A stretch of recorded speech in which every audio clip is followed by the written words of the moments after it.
Bom, vou começar me apresentando, né? É um prazer tê-los vocês aqui conosco. Eu sou Isabela Vasconcelos, sou co-CEO da Next. Somos um hub de soluções de inteligência. Nós estamos no mercado desde 2015, trazendo inovação para os nossos clientes. Nós atuamos com ferramentas de Big Data, inteligência artificial, para inteligência de mercado B2B e B2C. Também para due diligence, compliance, antifraude e onboard. Em 2019, nós iniciamos uma busca pelo mundo para trazer para o mercado brasileiro o que existe de melhor para gestão no mercado digital.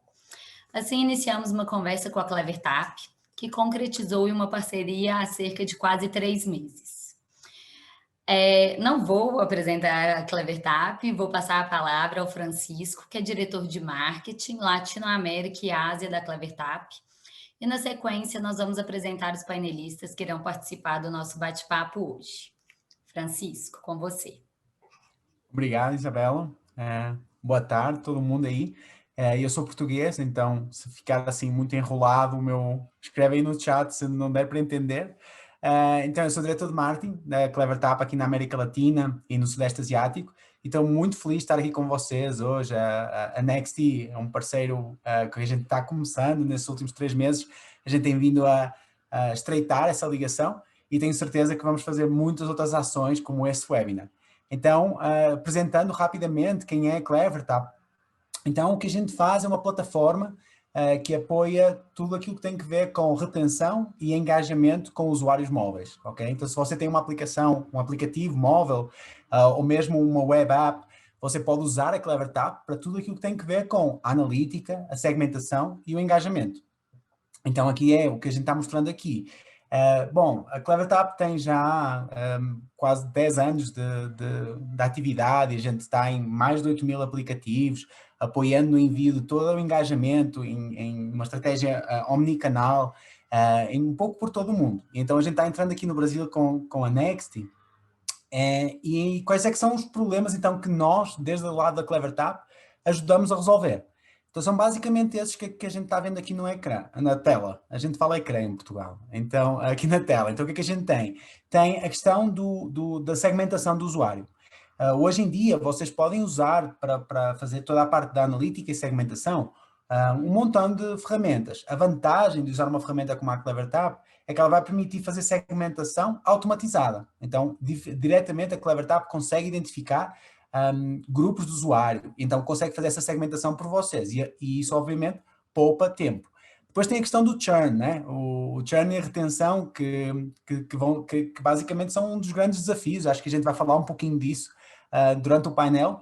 Então aqui a questão do churn é o foco principal da Clevertap, é ajudar vocês a entender quem está desinstalando, quem está em risco de vir a desinstalar, e outro dos problemas que a gente resolve é a questão das multiplataformas, porque tem muita gente que tem uma solução para enviar push, outra solução para envio de e-mail, outra solução para analítica. A vantagem de ter tudo num só é que você consegue ter todo o perfil do usuário, todo o comportamento do usuário desde um só local, tá? E por último tem a questão da personalização, que é levar a segmentação um passo mais à frente e de facto ter um engajamento específico para cada usuário. Então basicamente esses são os problemas que a Clevertap consegue resolver para vocês. Em resumo, então, voltando ao que eu lhes dizia no início, a Clevertap ajuda vocês a analisar os usuários, a personalizar o tipo de engajamento e as campanhas que vão realizar para esses mesmos usuários, otimizando através da escolha do canal que mais se adequa a cada caso e a cada momento, e depois automatizando esses mesmos processos, criando orquestração de campanhas. Então, tem um montão aí de soluções que ajudam vocês a ficar com os usuários que foram tão difíceis de adquirir. Então é isso é Clevertap para vocês. E hoje, Isabela, então a gente vai ter este painel maravilhoso aqui. Será que passamos a bola para apresentar cada um dos painelistas? Sim, primeiro quero agradecer, né, a presença da Fabi, do Rui e do Gabriel. Hoje no nosso painel nós buscamos 3 pessoas de mercados diferentes e que possam agregar muito com essa troca de experiências. Vou começar pedindo para a Fabi, começar pelas damas, para a Fabi se apresentar, depois a gente passa para o Gabriel e para o Rui, ok?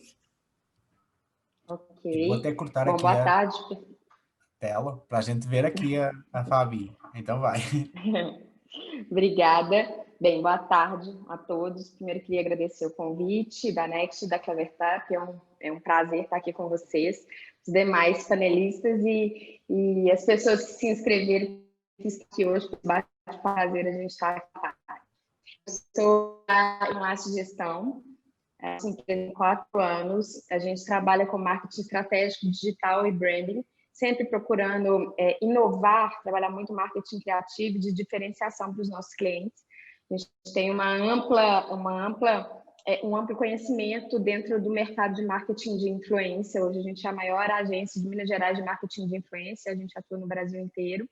E a gente trabalha mesmo trazendo soluções inovadoras e criativas para os nossos clientes, sempre focado em retorno comercial. A gente não acredita num marketing que não seja 100% atrelado a métricas, a análises e retornos comerciais, né? Então, para mim é um prazer estar aqui exatamente por isso, por conhecer um pouco já dessa ferramenta e entender o quanto é importante hoje em dia a gente estar metrificando tudo que a gente faz e conseguindo automatizar. Acho que vai ser um bate-papo bem rico. Obrigada. Gabriel? Boa tarde a todo mundo, prazer pelo convite também. Meu nome é Gabriel, hoje eu sou especialista digital no Banco BS2, mas tenho uma trajetória há um bom tempo já com a parte de tecnologia, a parte de jornada, então com toda essa questão de métrica, eu espero compartilhar aí junto com os panelistas algumas dicas preciosas para a gente preparar os nossos negócios entre 2020 para superar esse momento e também para um forecast para 2021. Obrigada, Gabriel. Rui, por favor. Bom, obrigado aí pelo convite, Isabela e Francisco. Para mim é bem legal estar dividindo um pouco e aprendendo também sobre esse assunto de retenção. Sou fundador do Arrasou. O Arrasou é uma startup, de há uns 4 anos, quase 4 anos atrás, e a gente tem hoje todo o nosso público ele é no aplicativo, Então hoje a gente tem e trabalha muito com microempreendedores. Então a gente diz que a gente é um social content, um aplicativo de social content para microempreendedores. Então a gente atende desde o cabeleireiro ao dentista, ao pintor, então a gente tem um público mais diverso possível. E dentro do aplicativo que é super difícil de controlar a retenção e principalmente segmentação, Então acho que dá para discutir bem esse assunto, que é um dos assuntos de maior interesse mesmo. Ok, pessoal, nós vamos seguir com algumas perguntas para os nossos painelistas. Eu peço para quem tiver alguma dúvida que escreva no chat e aí a gente vai coordenando as perguntas a eles à medida que a gente for conversando, ok? Bom, vamos lá. Acho que não tem como, a gente falar sobre engajamento, retenção e mercado digital sem perguntar um pouco, de como as empresas, foram afetadas pela pandemia e quais mudanças foram observadas nos usuários e clientes. Então, eu queria convidar a Fabi e o Rui, começando também pela Fabi, para nos contar um pouquinho de como a pandemia afetou a sua empresa e os seus clientes. Fabi?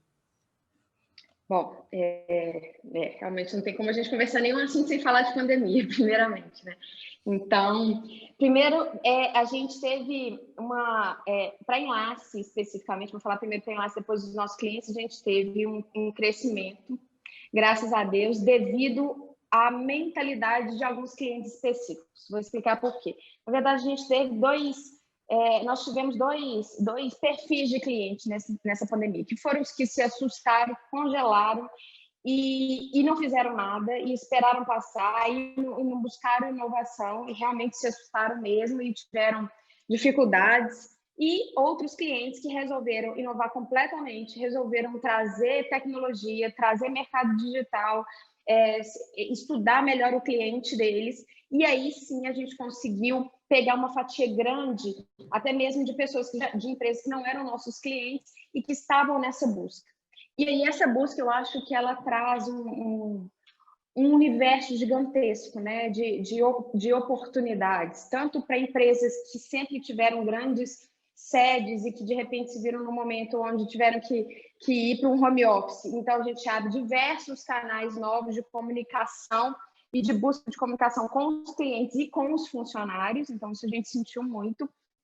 contra empresas que não tinham um estudo profundo de CRM, que não conseguiam entender a jornada do cliente, que não conheciam profundamente o seu cliente pelo fato de ter uma demanda física grande e que tiveram também que se adequar, estão se adequando, né, estão aprendendo a conhecer melhor o cliente. Então, a gente teve vários momentos distintos onde a gente conseguiu realmente enxergar essa evolução de várias empresas, de novos clientes que a gente realmente nós conseguimos crescer na pandemia, exatamente por essa busca de clientes buscando inovação, criatividade, se reinventar de uma forma bem utilizando todas as ferramentas tecnológicas que o mercado oferece e que antes não eram utilizadas.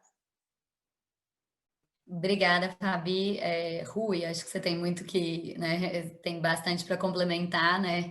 Até pelo momento da Arrasou aí, o que aconteceu durante a pandemia. Conta um pouquinho para a gente. Legal.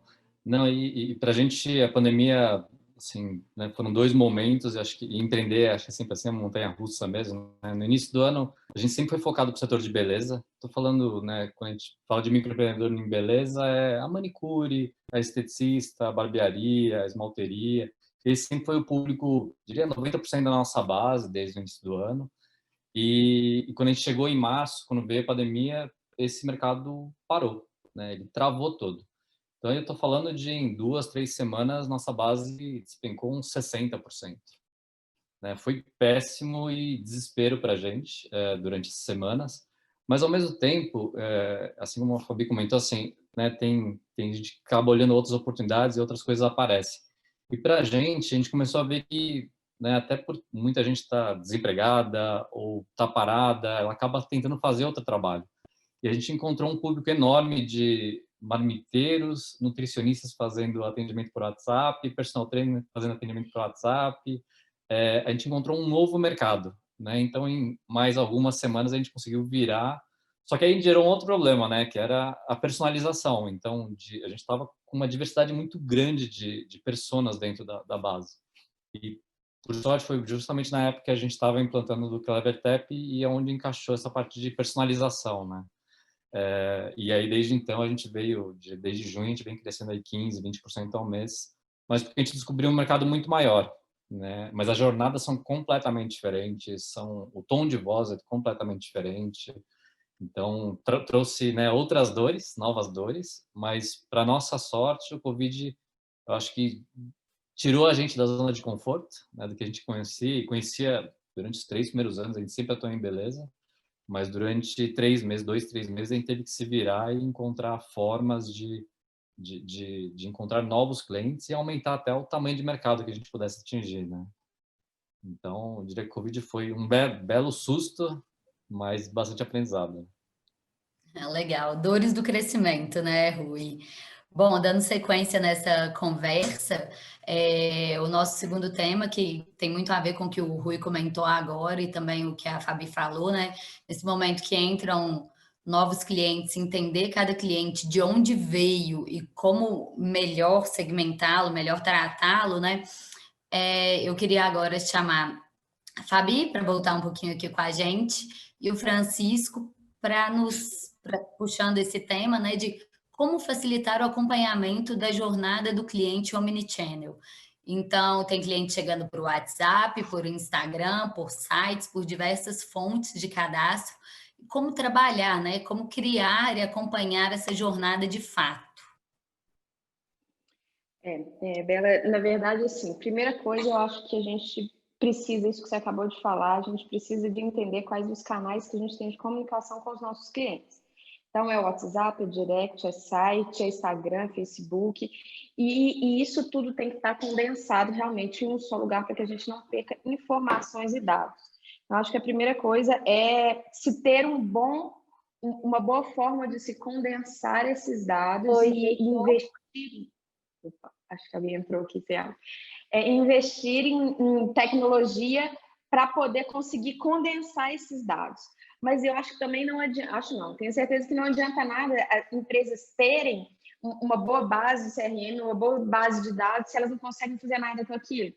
Então, por exemplo, eu tenho um cliente que é uma joalheria e que, na verdade, ela tem toda a base de clientes, mas ela não tem a inteligência para que aquilo ali vire um planejamento estratégico. Então, na verdade, assim, tem vários exemplos de empresas grandes, médio e grande porte, que ainda não investiram em conhecer profundamente seu cliente, entender o que fazer com aquilo, entender qual a rotina de compra, qual a escolha, como que ele está segmentado no mercado, faixa de idade, etc., e fazer ações específicas, campanhas específicas, pushes específicos para que você consiga converter aquilo e metrificar nas vendas. Então, eu acho que nesse momento, passado isso, as pessoas já se adequaram, já entenderam que momento que a gente vive. E entender também, assim, um detalhe, a gente está aí na Europa com Canadá, Europa, algumas empresas voltando, segunda onda, fechando. A gente no Brasil está preparado para isso acontecer de novo? E se isso acontecer de novo, como que a nossa base de clientes vai estar sendo analisada? Como que está o meu relacionamento com eles? Então, agora a gente já sabe que pode acontecer uma loucura dessa que a gente não esperava acontecer. Então, como a gente tem que se preparar, analisando esses dados, conhecendo os nossos clientes, para que a gente não leve outro susto comercial, né, no financeiro das nossas empresas, dos nossos clientes, como que a gente pode ajudar isso? Eu acho que essa é a grande X da questão. Acho que vocês têm ótimas ferramentas para oferecer essas soluções, pensando também em transformar esses dados todos em planejamento estratégico, né? Legal. Francisco? Eu muito de acordo com aquilo que a Fabi acabou de falar. Eu acho que é fundamental a gente contar com ferramentas para fazer a medição, para poder saber quem são os usuários e o que eles estão fazendo hoje. Mas também há uma coisa que a gente vê muitas vezes, eu falo junto com os nossos clientes, o que a gente vê também é que às vezes há aquela tentação para fazer com que o bom seja inimigo do ótimo. Então, a gente quer criar uma jornada do usuário para cada tipo de usuário e às vezes com a vontade de ser super específico termina criando mais complexidade, quando é bom criar um programa em que eu vou criar por etapas, não é? Eu vou fazer a primeira segmentação, vou criar a primeira jornada ideal e depois vou entrando, então vou criando vou fazendo versões mais complexas com o tempo, de tal forma que eu não fico totalmente assoberbado com tentar fazer tudo de uma só vez. Então a gente também vê um pouquinho isso. Mas o mais importante é isso, eu diria que é ter os fundamentos no lugar, ter a analítica para depois poder construir então essa jornada ideal, como a Fábio falou. Tá joia. Rui, gostaria de complementar? Gabriel? Eu acho que tem uma coisa que é interessante, assim, eu acho que bastante gente vive isso, né? Uma coisa é aquisição, então a gente está louco por trazer mais gente, né, e um público maior e mais variado. E a outra coisa é constante mudança do produto, então a gente quer evoluir o produto muito rápido. São essas duas frentes né, e às vezes são equipes separadas e que acabam atacando, e a gente acaba não conseguindo medir mais nada, né, porque estamos fazendo 10 ações ao mesmo tempo. E eu acho que é o clássico, assim, de teste A e B, né? Então, todo livro diz, todo mundo sabe, a gente tenta seguir lá, capítulo a capítulo, implementar. Mas, na prática, fica num lugar as informações, aí depois você tem que juntar com o outro, aí você faz o teste, baixa o CSV, sobe ali, bate os números, mas aí já passou uma semana, juntando já não é mais válido. É o caos, né? Assim, e integrar isso. Então, quando a gente fala de jornada, e a gente passou por tudo isso, e tem passado sempre, e esse semestre foi muito legal porque a gente conseguiu não só atacar mercados diferentes, como a gente conseguiu evoluir o produto, né? Então, isolando mesmo cada uma das ações. Mas eu acho que esse que é o grande desafio, assim, como é que pega os playbooks, né? Então, todo mundo lê PLG, Product-Led Growth, assim, um monte de técnica, né? Linda, maravilhosa. Mas na hora de botar no ar, assim, dados até a gente tem, mas o problema é que a gente não consegue agir em cima dos dados, como a Fabi comentou também. Eu acho que esse que é o grande desafio, né? E mais que isso, é a equipe toda conseguir falar a mesma língua, né? Então, quando a gente tem tudo espalhado em ferramentas diferentes, os idiomas são diferentes, né? A forma como cada um olha e cada um toma a conclusão olhando a sua perspectiva ali. Quando você começa a olhar os dados de uma forma única, a mesma perspectiva, eu acho que não importa qual que é a área, todo mundo chega na mesma conclusão, né? Mas estou falando de, né, problemas de uma startup pequenininha, mas que atende, né? A gente atende mais de 100 mil usuários por mês, então fica bagunçado, né? E às vezes a gente não consegue andar para frente. Cada um anda para um lado, mas a empresa não consegue andar para frente, né? Eu acho que esse que é o desafio da jornada. E como o Francisco bem disse, é um passo de cada vez. E se estiver tudo integrado, é mais fácil de caminhar. E o Rui está se colocando como startup pequenininha, mas ele mesmo falou 100 mil clientes por mês, nada de pequena, né, Rui? Mas a Next, né, a gente também tem uma expertise de trabalho com dados em empresas de diversos segmentos, e o que a gente vê é justamente isso. Muitas vezes ter os dados, mas ok, e agora? O que eu vou fazer com os dados? Então, nada basta os dados, a ferramenta, o conhecimento, sem de fato ter a ação, a execução e a mensuração pós-ação, porque isso é o que sempre vai retroalimentar para construir as jornadas cada vez mais assertivas, seja jornada, qualquer tipo de ação, né? Desde um SDR que faz um trabalho de outbound marketing, quanto inbound, em qualquer esfera, né? Então, são os dados, a estratégia, a inteligência, a ação, a mensuração e a retroalimentação dos dados. Eu acho super válido trazer isso aqui também. Estou entrando no meio dos painelistas já. Seguindo esse tema, vou chamar o Gabriel. E eu queria que você contasse um pouco da sua experiência, como você acha que os dados podem ajudar com a informação para que as empresas desenvolvam as melhores estratégias de engajamento e retenção. Acho que isso é super importante, dá para a gente costurar bem ainda mais com as funcionalidades da Nest, com a Clevertap, mais do que a Fabi e o Rui também trouxeram. Não é apenas, na verdade, a gente taguear a jornada, você ter preparado todo o pack de conteúdo, mas também é a experiência em si, né? Hoje, acho que a gente sofre justamente sobre uma distribuição e alocação de budget, então como a gente vai engajar de fato, e ao momento que você já tem toda essa jornada mapeada com a parte do engajamento, você já sabe os canais necessários, né? E você tem o apoio das ferramentas necessárias, né? Então, para não ter um lead, enriquecer, fazer de fato uma comunicação mais assertiva. Então, de fato, o que a gente precisa até com isso tudo mapeado e colocar, como o Rui falou, todo mundo na mesa para conversar, a gente também traz outras óticas, né? Você traz uma ótica de negócios, você junta a ótica da empresa, a corporativa e tecnologia, e você consegue ver o problema, né, de todos os lados. Até o que a gente fala é muito fácil a gente se apaixonar pela solução, né? Mas ninguém quer se apaixonar pelo problema no final do dia e resolver ele de fato, né? Então, acho que até uma melhor estratégia hoje, pensando tanto o cenário atual quanto o desenvolvimento de pequenos, grandes ou médios, né? E sendo independente ou uma grande empresa, é você de fato encontrar hoje qual o problema do seu cliente, o que você está ofertando e como ele, na verdade, resolve esse problema também, né? Então, por meio disso tudo, você consegue costurar já a jornada e, como a Fabi levantou, entregar o conteúdo certo, no ponto certo e ajudar ele nessa sustentação, né? Obrigada, Gabriel. Sobre essa questão de dados, Rui, Fabi, Francisco, vocês querem complementar? Acho que essa outra coisa engraçada, né? A gente sempre fala de startup também, de a gente ser mais focado em dados, e, né, dados ser mais importante do que a opinião, né, de cada um ou da experiência prévia de cada um. Mas na prática também é duro, assim, de... E você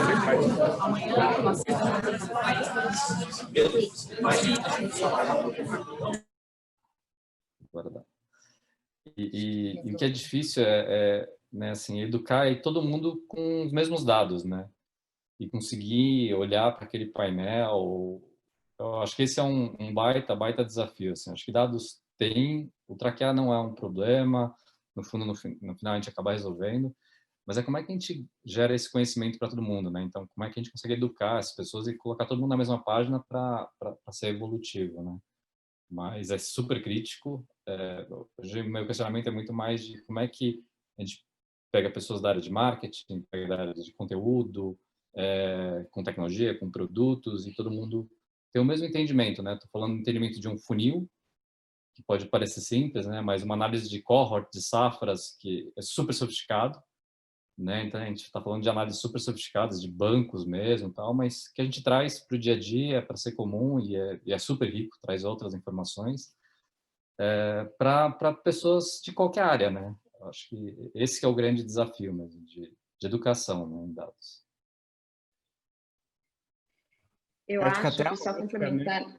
Perdão, Fabi. Pode falar, Miguel, pode falar. Não, por favor, por favor, por Não, favor. só complementando, assim, uma coisa que o Rui falou é tão importante, assim, de parar com o gosto e começar a analisar dados. A gente vive isso muito no meu mercado, então, principalmente de influência, etc.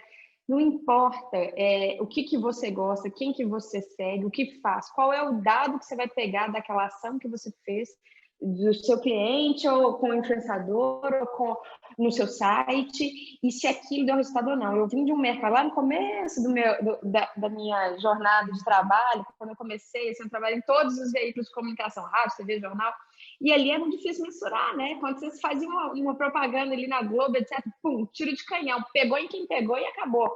E aí eu acho que é beleza, eu sou completamente apaixonada com o digital é por causa disso. Porque não tem como mentir, não tem como negar. O Analytics está aqui para isso, as métricas estão aqui para aquilo. Então, não tem aquele negócio que o jornal passava assim, não, eu atingo tantos milhões de pessoas. Você atinge? Quem disse que você atinge? Cadê o número que você atinge? Não tinha como mensurar. E agora a gente tem tudo isso na nossa mão, e é obrigação a gente transformar isso em inteligência corporativa, em planejamento estratégico, porque a partir daí a gente começa realmente um mundo completamente diferente do que a gente viveu há 10 anos atrás. Um mundo onde a gente consegue atingir os clusters e exatamente quem eu quero falar, com quem eu quero falar e qual recado eu quero te dar. Então, a gente precisa, com isso, eu acho que nós estamos vivendo mesmo uma revolução onde o dinheiro é muito bem empregado agora. Eu estou investindo nessa tecnologia, eu estou investindo nessas pessoas, porque eu vou atingir tal resultado e eu consigo te mostrar que o meu ROI aconteceu isso por causa disso. Então, aí a gente consegue realmente usar a inteligência em prol do crescimento dos nossos clientes, das nossas empresas. Eu acho que o fundamental é sair do achismo e ir para o assertismo, né? Não existe isso. Mas eu acho que é isso, assim, usar a tecnologia para isso. E acho que a ótica também, né? A maneira que uma área de suporte olha dados é diferente de uma área de produto. E acho que também o que pode ficar de dica para quem está começando, e a gente até brinca, porque montar modelo é 5% do tempo, né? O grande trabalho, na verdade, é você achar os dados, é você limpar os dados, fazer toda essa modelagem. Isso são os 95%, né?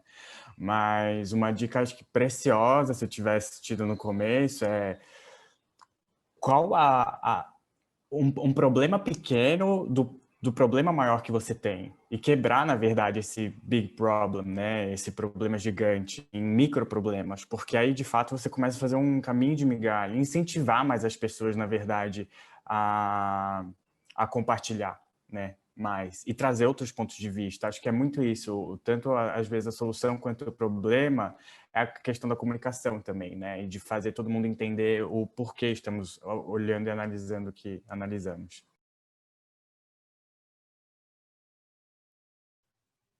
Sim, vamos passar para a próxima. Tem chegado algumas perguntas aqui, mas o Guilherme está pedindo um pouquinho para a gente explicar a ferramenta. A gente só está fazendo, primeiro, Guilherme, essa troca de experiências aqui, que eu acho que é bom para nivelar, né? A gente tem 40 participantes hoje aqui, iam ser para 20, mas a gente teve um número muito grande de inscrições. Mas já já a gente vai passar para o Francisco, ele vai poder explicar a ferramenta. A gente já está quase finalizando as perguntas, tá bem? Bom, então, através de pesquisas realizadas, percebemos que estratégias de retenção são de grande relevância para que as empresas alcancem seus objetivos de crescimento. Bom, Rui, você pode compartilhar quais são as estratégias de retenção mais utilizadas pela sua empresa? Então, o que a gente tem procurado, né, e é onde a gente acompanha bastante, é se a gente está gerando valor todo dia. Eu acho que essa é a estratégia principal, né? Então, a gente no começo tentou fazer resgate dos clientes que cancelavam, tentava fazer um checkout melhor ou recuperar ele da forma mais fácil. O que a gente viu se ele começou como um pagante, todo dia a gente vai ter que se provar para essa pessoa, né? Então, e entregar valor mesmo. Então, os touch points são muito críticos. O que a gente vê durante toda essa jornada do cliente, não tem jeito, a gente é um aplicativo. para ele desinstalar e colocar outro é muito simples, né? Então, não é uma estratégia de deixar mais difícil o cancelamento, ou a estratégia de realmente ter gateways melhores, nem nada disso. E a gente tentou fazer muito disso. Mas o que a gente viu na prática, o cliente quer, a gente tem que se provar para ele todo dia. Então, é entregar, né, valor e ser útil diariamente, né? A gente trabalha com microempreendedores, então, no final, são pessoas físicas, mas são profissionais. Eles usam a ferramenta de forma profissional. Então, a gente tem que ser útil para eles ganharem mais dinheiro, né? Para eles venderem mais, para eles se divulgarem melhor. Então, retenção, que a gente fala sempre agora lá dentro do Arrasou, a gente tem que se provar todo dia, e é aí que a gente vai ver um cancelamento menor, uma retenção maior, e aí é olhando toda a jornada. Se todo touch point que a gente tem com ele, a gente está gerando valor, né? Então, por isso que é cada vez mais importante essa jornada e principalmente o omnichannel, né? De olhar o todo, de acompanhar se a gente está sendo útil para mais segmentos, para outros segmentos, onde que a gente está deixando, né, buracos ali, lacunas, de não, então, a gente não está entregando valor. Então, a gente acaba olhando mais para esse lado. Rui, a retenção acaba sendo a consequência daquilo que vocês fazem bem ou não é? Durante o processo. Não é necessariamente a retenção, que a gente tem que melhorar o engajamento, a ativação, assegurar que entrega valor, não é? É difícil trabalhar só na retenção. Exatamente. E outra coisa que a gente viu, e a gente achava que fosse uma fórmula meio padrão, assim, né? De one size fits all, né? Então, tem uma coisa, uma jornada que é perfeita e vai encaixar em todos. Nada a ver, assim. E a gente está falando, né? A gente já está em 1.200 cidades no Brasil. E atende, mais de 100 personas diferentes. A diversidade, ela é difícil. E gerenciar essa diversidade na mão é muito, muito difícil, né? Então, cada um tem um comportamento. Tem gente que sai usando aplicativo, já paga no primeiro dia. Tem gente que, só no 15º dia. Tem gente que só no 30º dia que ele embarca, né? Quase como um game mesmo, onde tem comportamentos diferentes ali. E entender esses comportamentos todos e clusterizar é um grande desafio, né? E criar jornadas para cada um desses comportamentos. E não é no que ele falou no onboarding, é o comportamento de uso mesmo, né, do teu serviço, do teu produto. Então, esse é o grande desafio em toda a jornada, né? Bom, pessoal, Gabriel, Fabi, vocês querem complementar um pouco sobre as estratégias de retenção de grande relevância? Acho que casa um pouco também do que a gente levantou. O Rui complementou super e seria prolixo, na verdade, porque de melhores também, e depende muito também, acho que da parte do negócio, né? O que às vezes é retenção para um marketplace vai ser diferente para uma retenção, na verdade, para um serviço financeiro ou para uma marca de roupa, né? Então, acho que é muito mais ao invés de você procurar de novo um playbook, às vezes encontrar os parceiros certos, saber como você pode, na verdade, enriquecer esses seus leads, contatos e até clientes já dentro da plataforma e ofertar, de fato, um serviço que faça sentido para ele, né? Acho que mais do que a gente procurar saídas ou hipóteses, é mais a gente se perguntar se o nosso produto, de fato, resolve o problema que o cliente procurou, né? E continuar, na verdade, resolvendo. E junto com toda essa parte de dados e jornada, a gente acaba completando essa experiência, até ampliando a experiência dele, né? Tá joia, Gabriel. Muito obrigada. Obrigada, pessoal. Bom, vamos seguir então com uma pergunta que eu acho que é curiosa para todo mundo, né? E aí vamos seguir a ordem que vocês mesmos preferirem, né?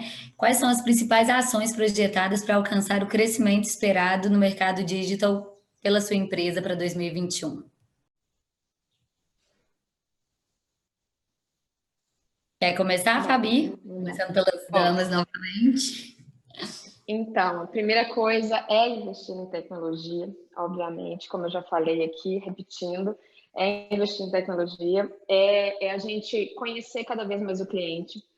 Essa semana a gente estava conversando muito em benchmarks e eu estou tentando seguir um caminho diferente, é a gente cada vez mais mergulhar dentro do nosso negócio, mergulhar dentro das nossas dores, mergulhar dentro do que é possível. Não sei se foi o Rui ou o Gabriel que falou, que acho que foi o Rui, que a gente muitas vezes fica olhando para fora em busca de novos clientes o tempo inteiro e as práticas de retenção são pouquíssimo trabalhadas dentro das companhias, dentro das empresas, de pequeno porte a grande porte. Então, você vende uma vez e ok, está louco sempre pelo novo cliente. E eu acho que trabalhar a retenção, investir em tecnologia, entender os dados é o que a gente está cada vez mais buscando e caminhando e tentando com isso tudo trabalhar a diferenciação sem ficar tanto olhando para a grama ali do vizinho, sem olhar para o que os meus concorrentes estão fazendo e sim tentando inovar cada vez mais, entendendo a dor do meu cliente, a dor da minha empresa, para que a gente consiga melhorar e ser cada vez uma referência. Então, a gente está buscando sempre isso. Assim. Legal, Gabriel. O que vocês estão pensando para 2021? Acho que do nosso lado a gente super casa aqui, né? Tanto o Fabi quanto o Rui e o banco em si. Hoje a gente vem numa atuada super forte de ajudar empresários também, empresas, né? Então o banco ele tem soluções para o que a gente chama de corporate, né? Então grandes empresas de fato com faturamento alto, mas também small and medium business. Então quem está começando, quem está arriscando, né? O tempo às vezes de crise, mas isso não impede, na verdade, a gente de trazer soluções e também resolver problemas e solucionar ainda mais, né? E gerar uma renda, de fato, no mercado. Então, hoje a gente está investindo bastante nessa parte de empresas. A gente já tem parte conversando bastante com o Banco Central, então em inovação na parte de Open Finance, com API, para quem quiser já se conectar com outros negócios, oferecer, por exemplo, uma plataforma de pagamento, se você tem um pequeno negócio, ou se às vezes você está começando, então é um MEI, a gente tem contas também para uma conta digital e totalmente customizável de acordo com a sua necessidade financeira, né? Então hoje o banco ele vem numa atuada, ele já tem esse perfil de inovação, né? Já existe há mais de 25 anos, nasceu com bom sucesso, agora é BS2, e de fato hoje a gente oferta uma plataforma digital que escale e auxilie tanto o lado pessoa física quanto pessoa jurídica nos serviços financeiros necessários, né? Obrigada, Gabriel. Rui?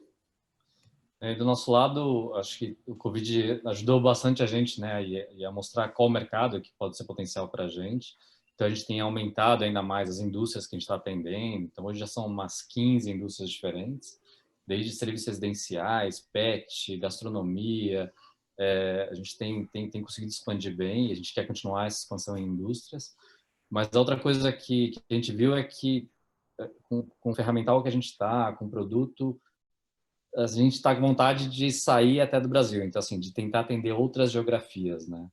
Então era uma história antiga que a gente tinha, mas acho que o Covid, o ferramental, acho que as parcerias que a gente tem feito tem dado robustez para o produto, né? E agora a gente está com mais coragem, assim, de ano que vem a gente sair e tentar buscar outros países na América Latina, em língua espanhola, porque a gente viu que a dor ela é muito parecida, a dor do Brasil ela é muito parecida na América Latina inteira, né? Legal, Rui. E Francisco, quais são os planos da Clevertap, como para 2021? Tem muita coisa vindo aí. Eu fiquei bem feliz agora de escutar o Rui falando desta perspectiva, crescimento, expansão internacional. É bom isso, quando a gente se fica só vendo as notícias, pensa que está tudo negativo e felizmente existem alguns setores que até beneficiaram um pouquinho, como o Rui falou, da situação do Covid.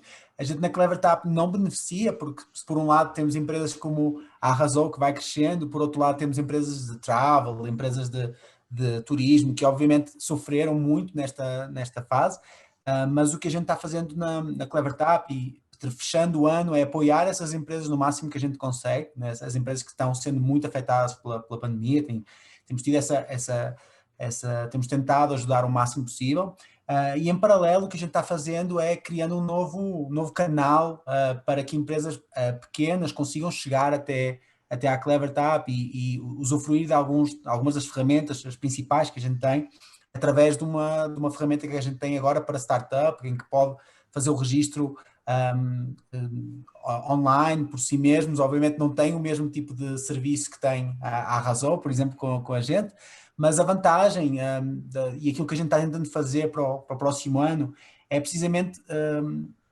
essa parte da literacia de dados que o Rui falou, essa educação para saber ler dados, que o Gabriel também tocou, é um assunto super importante e por isso é que é tão importante para a CleverTap contar com aliados como a Next, porque trazem também esse lado. E o que a CleverTap está tentando fazer agora, numa perspectiva de produto para 2021, é simplificar cada vez mais a nossa oferta, através de exemplos, contar já com templates, porque é isso, vai depender do usuário real da plataforma.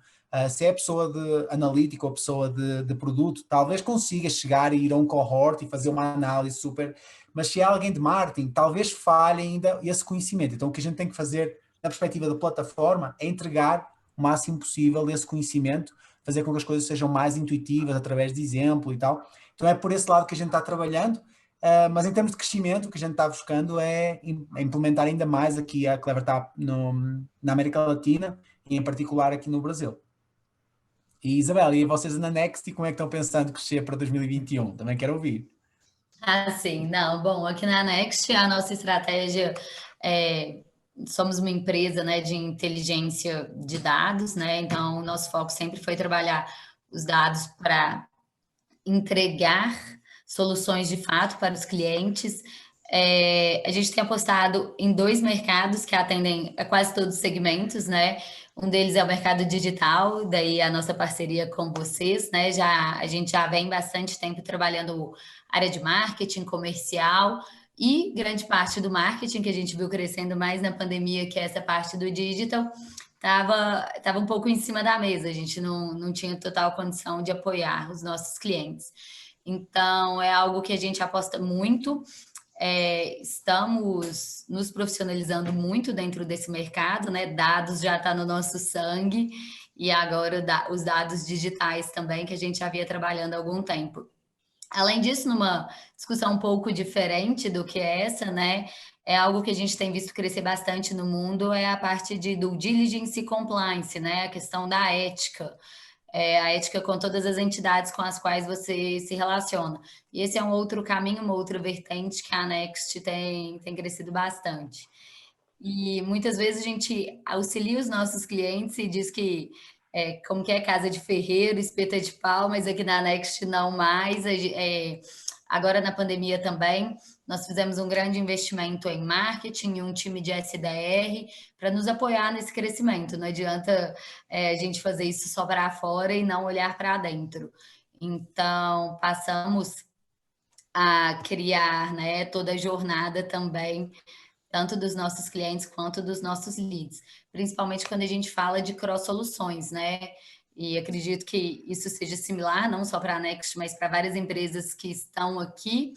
Então, eu fui de um lado a outro, né? Eu falei do marketing ao compliance e à ética. E muitas vezes a gente entra dentro de uma empresa e consegue atender só dentro de um segmento. Como também poder passar por várias áreas dentro da mesma empresa. Então, é algo que a gente tem investido bastante e vem 100% de acordo na comunicação correta para o perfil correto. Então, é o que a gente acredita para 2021 e é onde nós estamos colocando os nossos investimentos. Dando um passo atrás, voltando, falando rapidamente sobre a pandemia, né? Como que foi para a gente, num primeiro momento, a Next trabalha 100% B2B, né? Num primeiro momento foi de muito susto, suspensão de contratos, mas foi um momento também muito forçado da gente seguir mais no mercado digital e dos nossos clientes precisarem cada vez mais serem mais estratégicos, né? Não tinha acho que ninguém mais consegue trabalhar de forma arcaica. Acho que esse foi o recado que chegou, né? Testar modelo e não para a rua. Não, agora eu tenho que conhecer de fato, porque os recursos estão escassos e o medo pairou, né? Não só no Brasil, mas no mundo inteiro. Então, onde que eu vou colocar os meus investimentos? Os investimentos agora são 100% direcionados, o que a Fabi falou sobre a questão do marketing, do tiro de canhão. Ninguém pode brincar mais fazendo 6 segundos de anúncio numa emissora e pagando fortuna quanto a isso. Quem está fazendo, faz porque sabe que faz sentido, e eu vejo uma evolução e uma maturidade das empresas no geral, que a pandemia acabou trazendo também. Bom, pessoal, acabei falando bastante. Queria abrir agora para perguntas, pode ser via chat, ou eu não sei se está permitido para vocês abrirem o áudio. Acredito que sim, quem quiser abrir o áudio ou mandar no chat.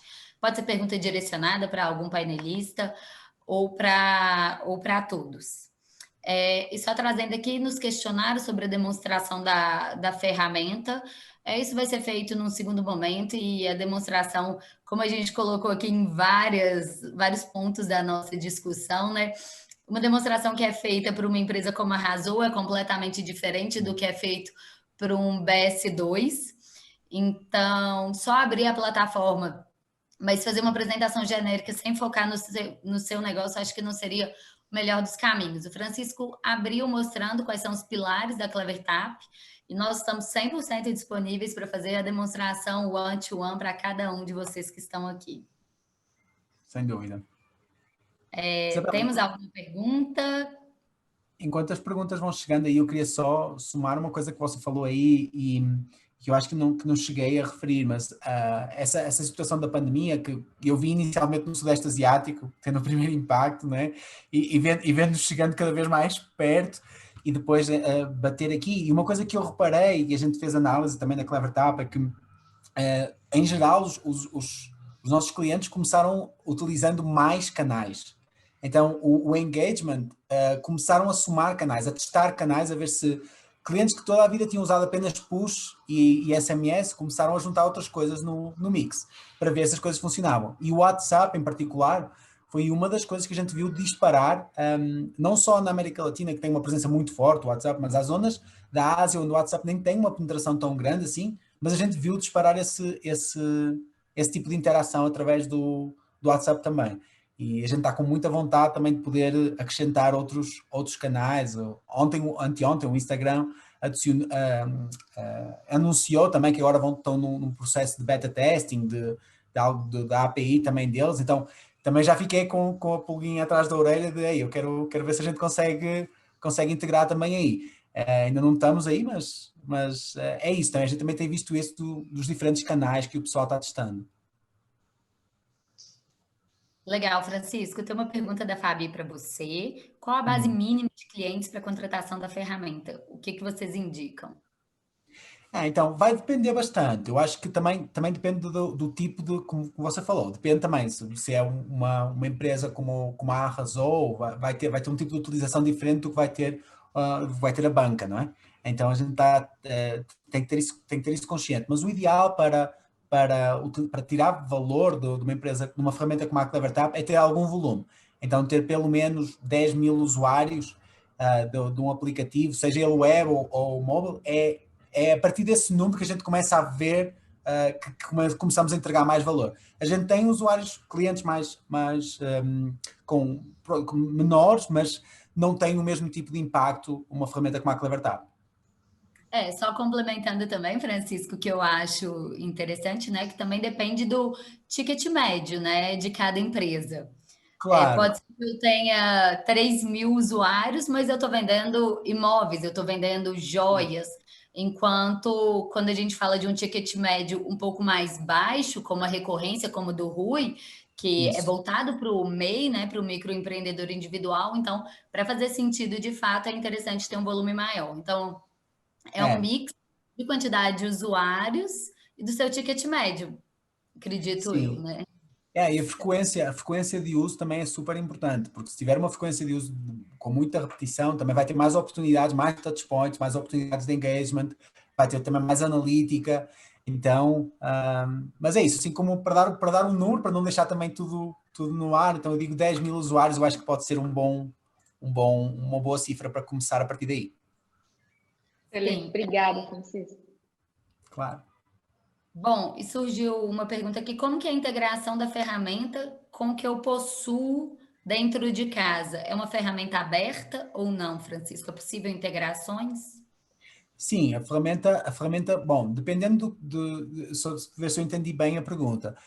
Se quem está perguntando se conta com um aplicativo, seja um aplicativo na web ou seja um aplicativo no celular ou ambos, o que a CleverTap permite fazer é integrar a CleverTap com o seu próprio aplicativo.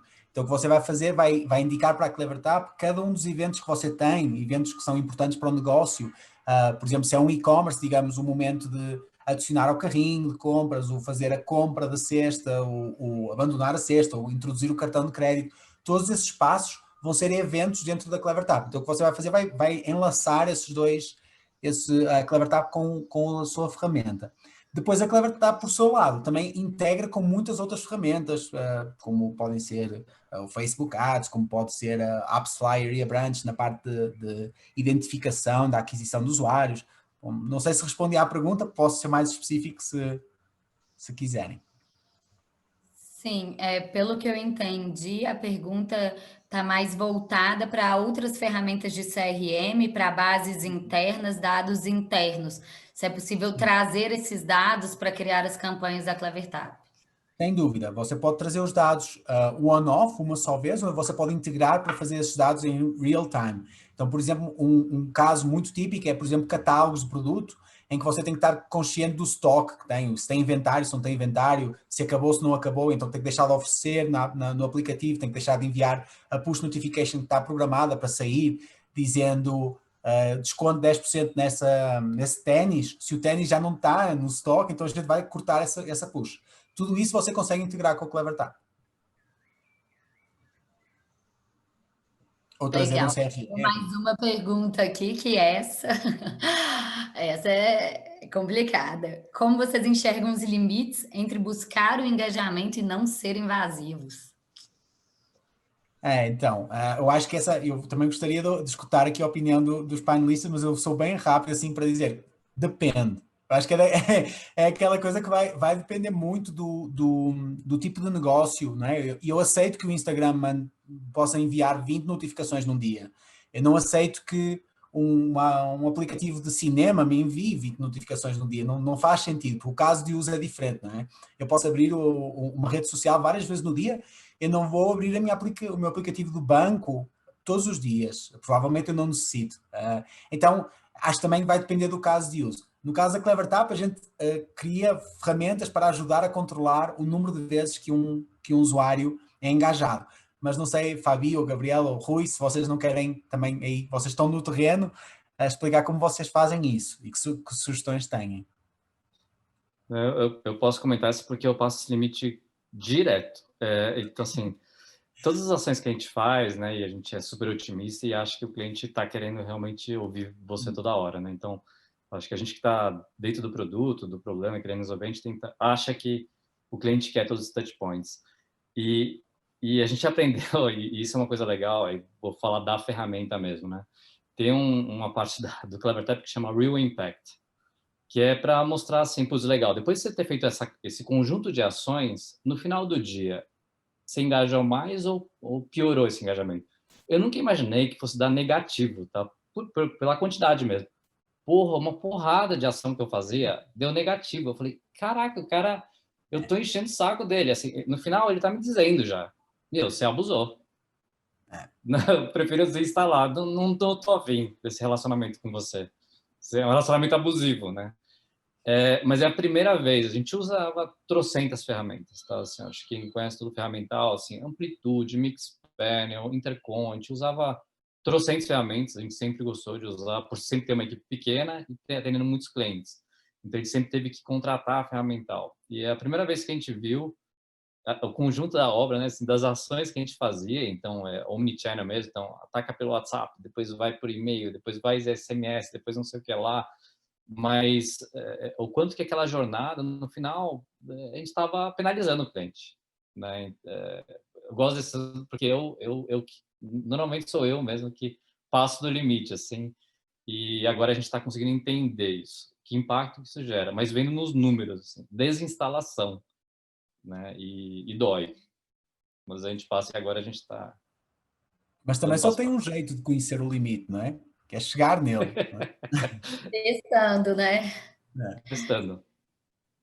Essa aqui eu acho que para a Fabi vai ser uma boa.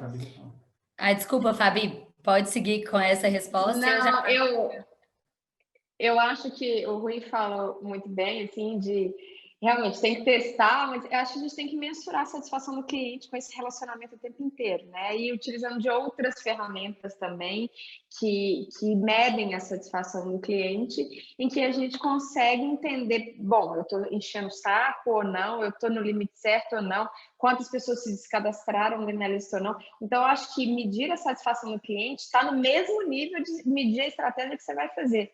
Porque senão você pode estar achando que você está arrasando, se você não está mensurando se ele está feliz com você, não, né, não faz sentido.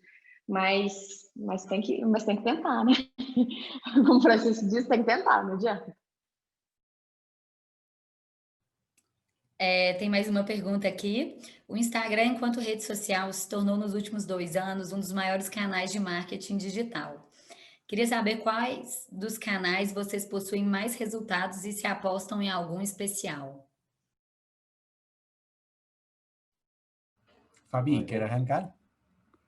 Quer começar aí? Então, na verdade, para mim, assim, eu utilizo as 24 horas para os meus clientes, né, as redes sociais, principalmente o Instagram, mas o Facebook não deixa de ser a maior rede social do mundo, mas tem produtos específicos e ações específicas para cada um deles. Por exemplo, a gente, nem sei se um dos nossos clientes estão aqui, que eu não consegui enxergar direito, mas a gente lançou um café nacional recentemente e a gente tem comunicações específicas para o Facebook, específicas para o Instagram, mas a gente está tendo uma repercussão absurda no Instagram, onde a gente tem um público feminino muito grande, e no Facebook a gente já tem um público masculino muito grande.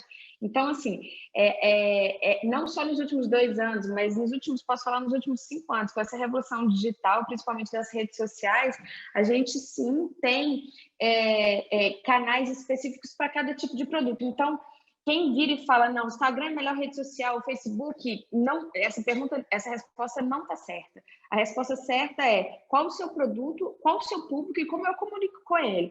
Então, vai ter produto que eu vou comunicar no TikTok. TikTok é uma bobagem, a dancinha. Não, o TikTok é uma rede monstruosa onde eu posso nichar completamente um produto ali. Tem produto que eu vou falar só no LinkedIn. Então, não tem a melhor rede social. Tem a melhor rede social para o seu produto e para a sua empresa. E para o público aonde ele está querendo conversar mais com você. Tem que ter esse termômetro o tempo inteiro, né? Peraí, eu estou recebendo muito input do LinkedIn. Para que eu estou batendo aqui o martelo só no Instagram? Deixa eu voltar a minha comunicação mais formal, com textos mais longos, com outro tipo de comunicação no LinkedIn. Então, não existe a rede social certa, não existe a sua estratégia certa para o seu público. Legal. Pessoal, você quer complementar, Rui? A gente tem mais só complementando, o que a Fabi falou é pura verdade, é que a gente vê dos microempreendedores, principalmente, né? Então, a gente fala de local business, né? Então, a manicure que atende o bairro, atende o condomínio, a rede social dela principal, que ela ajuda a divulgar, é o status do WhatsApp. É isso. E é matador. E o que a gente viu é que de todos os microempreendedores, assim, que são local business. Então, não é o Instagram, não é o Facebook, né, assim, YouTube, não, é o status do WhatsApp, não é nem lista de transmissão, nem nada, assim, é trocar as imagens com frequência do status do WhatsApp. É muito diferente, né? Eu já tinha visto isso, por curiosidade, já tinha entrado algumas vezes no status do WhatsApp e vi um público bem segmentado ali das pessoas com as quais eu me relaciono. Inclusive, o Stories do WhatsApp é o mais visto, né? Mais que Instagram, inclusive. Jura? Não, eu não sabia sobre esse dado. Essa é novidade para mim. Bom, tenho mais uma pergunta. Essa é do Matheus, do Zé Delivery, para o Francisco, no caso, né? Qual é o nível de customização da plataforma da Clevertap para o time de ciência de dados criar uma inteligência de dados no ambiente da plataforma?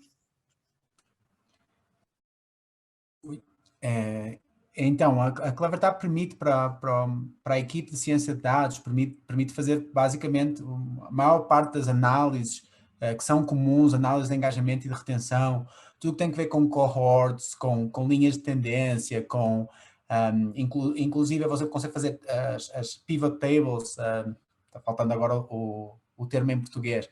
Pode seguir com Pivot Table, porque aqui a gente usa. Bom, então, já não... É tábua dinâmica em espanhol, já não, deve ser tabela dinâmica em português, bom, já não estou a lembrar. Já uma É confusão. comum, tabela dinâmica, eu pivotei. Estava numa chamada em espanhol antes desta, então o meu português já está... Bom, mas então, eu falava que você consegue fazer, a maior parte das análises que você necessita, consegue fazê-las dentro da CleverTap e consegue salvar cada análise nova, até para aquilo que a gente falou antes. Pode ter a equipe de ciência de dados entrando no CleverTap, criando uma análise e guardando essa análise num board para que talvez a equipe de marketing, a equipe de produto possa interpretar esses dados. Então tem muita customização possível dentro da CleverTap, na parte da analítica de dados. A gente está sempre somando novas ferramentas, agora consegue fazer também um montão de fórmulas, mesmo dentro do CleverTap. Então, eu acho que atende a maior parte das necessidades aí. Sim, e é possível também, né, Francisco, a gente trabalhar com integrações com outras plataformas de BI, né? Sim, sem dúvida, sem dúvida. Você consegue fazer isso. Algumas já vêm construídas e outras a gente tem o API aberto e a gente consegue ligar elas. Sim. Bom, pessoal, tô vendo que algumas pessoas já estão saindo, a gente passou um pouquinho dos horários. Temos mais alguma pergunta? Vamos fazer o seguinte, então, respeitando o horário de todos. Eu vou agradecer a presença de todos que ficaram essa hora aqui com a gente, que puderam ouvir um pouco de cada um dos nossos panelistas. Nós enviaremos para vocês uma avaliação do evento com os nossos contatos e estamos à disposição para continuar essa conversa e aí no âmbito do negócio de cada um de vocês, fazendo demo, trazendo Fabi, podendo também trazer o Rui e o Gabriel para complementar no que for necessário, né, nessa troca. Então, a troca não acaba aqui, contem conosco. E muito obrigado, Fabi, muito obrigada, Gabriel, muito obrigada, Rui, por terem compartilhado conosco tanto conhecimento. E Francisco também, meu super obrigado para você. Obrigado a vocês. Obrigado a todos que estiveram aí. Obrigado, Fabi, Gabriel e Rui, por estarem cá, de verdade. Obrigada, gente. Obrigada, gente. Obrigada pela oportunidade. Então, vocês vão receber Tchau. tudo certinho. Um abraço e boa noite, pessoal. Obrigada.